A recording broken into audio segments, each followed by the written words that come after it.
Hello.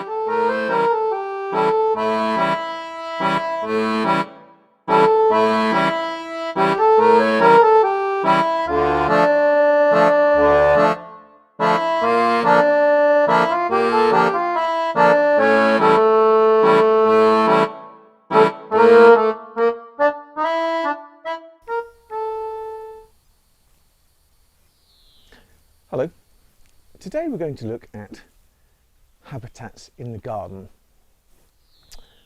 Now, I'm not talking about making an insect hotel or even putting up nesting boxes for birds, which are both very admirable and worthwhile things to do. What I'm talking about today is where there is minimal, if not no effort, to provide habitats for wildlife. Of course, the usual question is, why do we want wildlife in the garden? And as we know, if we have a balance of wildlife in our garden, the insects and other little animals which want to ravage our vegetables and other plants are kept in check by their natural predators that live in the garden. So it's always a good idea to have habitats to ensure that we've got our little army of helpers to keep the little beings that ravage our lettuces under control. So let's take a look at some of the habitats where we don't have to make any real effort.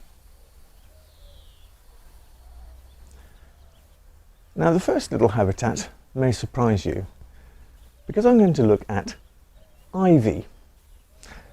Now, ivy gets a bad press because we think it strangles trees or is in some way a parasite on trees.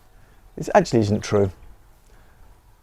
But it's a very, very good plant in our garden, particularly here where it's just covering a rather unattractive wire fence. Now, ivy is fantastic because it covers, of course, this rather unattractive fence, and it is also crawling across the ground here. But the ivy acts as a kind of blanket. Underneath the ivy there's lots of space for small animals to move around, and it actually acts as an insulator against the weather. So when it's very, very cold, the animals can stay warm, and when it's very, very hot, the animals can stay cool. So it's actually a very, very nice habitat for a lot of little animals and insects.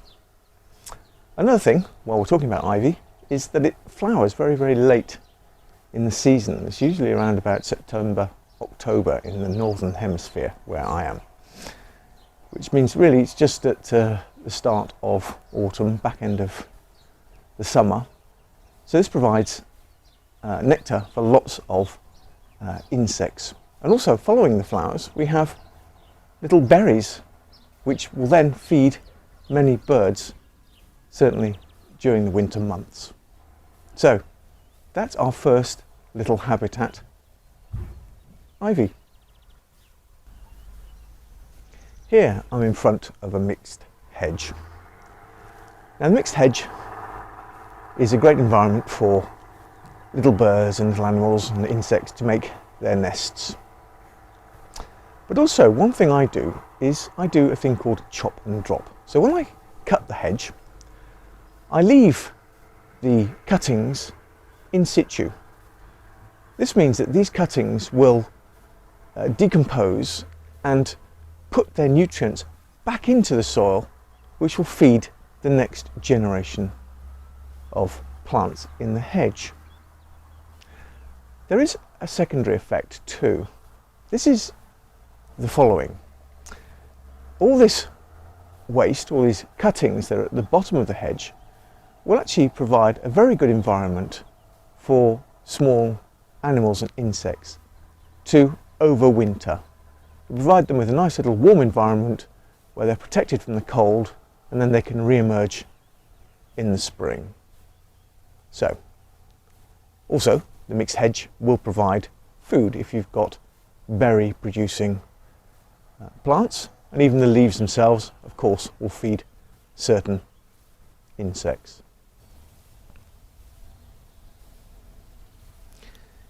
Here we have a little piece of tree trunk, which I've just positioned against the wall of the house in the sun, and I drilled a few holes in it, I must admit, here to encourage small insects to either install themselves or to lay eggs. On this tree trunk too, there are lots of cracks and also bark where small insects can shelter themselves either from the heat or from the cold. So just a piece of trunk like this, a big log, acts as a kind of hotel for lots of small insects. It's also a very, very good sunbathing platform, again for insects, but also for the local reptiles. The lizards here adore this, and when I came over to this log this morning, there were already a number of lizards sunbathing here, and they were scattered as soon as I arrived. So there we are, a very simple hotel for small insects, and also a sunbathing platform for the local reptiles.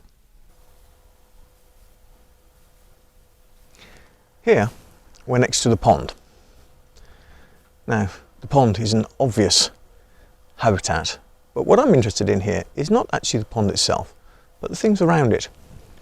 Notice around the pond we have these roofing tiles that I recycled because I had a pile of them when I bought the house, just sitting in the garden. So I thought, okay, I'll put them around the pond. Now these roofing tiles are curved, so underneath them there are spaces for animals, again, to shelter. For example, frogs, that's the obvious example, or maybe toads. Also, what we have are these rather large stones. So stones, or piles of stones, again, are very good sheltering places for lots of insects and animals. And like the big tree trunk stroke log that we saw earlier, they're also very good sunbathing places for little animals to warm up, certainly at this time of the year, because it's very much early spring and they need to warm up before they can start getting active to search for food. So there we have just roof tiles and stones.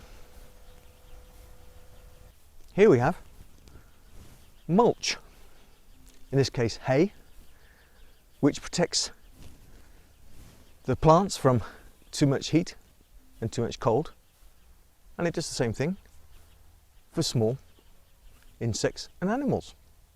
And you may even find some of the local birds will steal little bits of this hay to make their nests.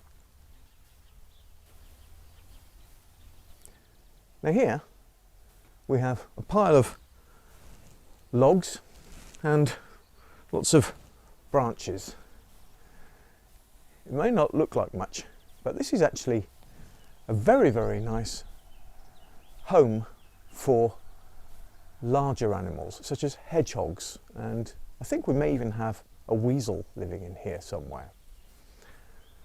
As I said, this is very much luxury living for these larger animals. Notice the wood here is not stacked tidily, it's left in a kind of messy pile, which means there are big spaces inside where something such as a hedgehog can find enough space to make a nest. So there you have a log pile, a messy log pile, as a kind of palace for hedgehogs and bigger animals. This old shed where we store our wood is seen as a very desirable residence by a certain number of animals. I'm thinking here particularly of bats. We have bats living in the roof of this old dilapidated woodshed. We also have birds nesting and the usual suspects of reptiles, insects and small mammals. So this, to our eyes, dilapidated old building is seen as a palace by a lot of small animals. In fact, it's seen as the most desirable pad on the block.